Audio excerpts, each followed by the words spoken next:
আছে চুলের ক্লিপ, ছোট্ট বিছানা, পুতুলের খেলাঘর, পছন্দের পোশাক। সবকিছু এখনো তকতকে ঝকঝকে। মনে হচ্ছে এখনই দৌড়ে এসে ছোট্ট হিন্দ রাজাব খেলতে বসবে, অথবা মায়ের কোলে ঘুমিয়ে পড়বে পরম নিশ্চিন্তে, পরম মমতায়। কিন্তু বাস্তবে সেটি আর সম্ভব নয়। ইসরায়েলি বাহিনীর গুলিতে পৃথিবী থেকে চিরশান্তির দেশে পাড়ি জমিয়েছে 5 বছরের ফুলের মতো নিষ্পাপ শিশু হিন্দ রাজাব। এই ঘটনায় কেঁপে উঠেছিল বিশ্ব। ঘটনার 2 বছর পর ছোট হিন্দ রাজাবকে গুলি করে হত্যার কথা স্বীকার করেছে ইসরায়েল। 2024 সালে ঘটে যাওয়া এই নির্মম হত্যাকাণ্ডের ঘটনায় শুরু হয়েছে ফৌজদারি তদন্ত।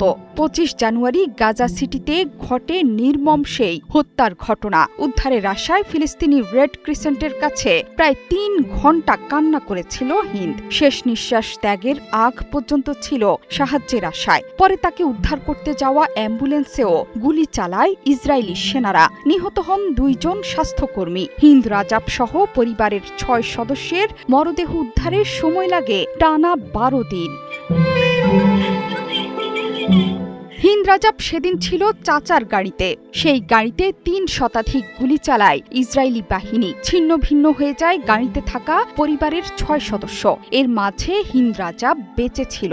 ফোন করেছিল ফিলিস্তিনি রেড ক্রিসেন্টের কাছে। একমাত্র বেঁচে থাকা শিশুটিকে উদ্ধারে অ্যাম্বুলেন্স পাঠায় রেড ক্রিসেন্ট। শুধু তাই নয়, যোগাযোগ বিচ্ছিন্ন না হওয়া পর্যন্ত ফোনেই ছিল ফিলিস্তিনি রেড ক্রিসেন্ট। কিন্তু উদ্ধার কর্মীদের ওপরও গুলি চালায় বর্বর আইডিএফ।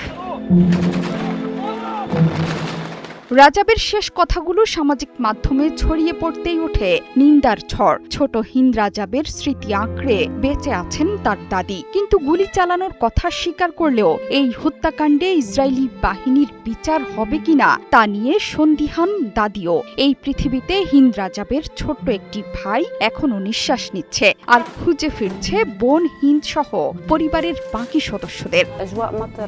2 বছর পরও এই মর্মান্তিক ঘটনার কোনো অর্থ খুঁজে পায়নি। শিশু হিন্দ কি এমন ভুল করেছিল যে তার সাথে এমন হলো? একমাত্র বেঁচে আছে হিন্দের ভাই শিশু ইয়াদ। সে তার বোনকে ছাড়া কিভাবে বাঁচবে? এই শিশুটিও এখন কঠিন মানসিক অবস্থার মধ্য দিয়ে যাচ্ছে। 2023 সালের অক্টোবর থেকে চলা গাজা যুদ্ধে এখন পর্যন্ত 73,000-এর বেশি ফিলিস্তিনি প্রাণ হারিয়েছেন, যাদের বড় অংশই নারী ও শিশু। বর্তমানে সেখানে চলছে একটি ভঙ্গুর যুদ্ধবিরতি। সম্প্রতি ইসরায়েলি বিমান হামলায় প্রাণ হারিয়েছেন আরও অন্তত 7 জন ফিলিস্তিনি। জোহরা চৌধুরী সেতু, 71।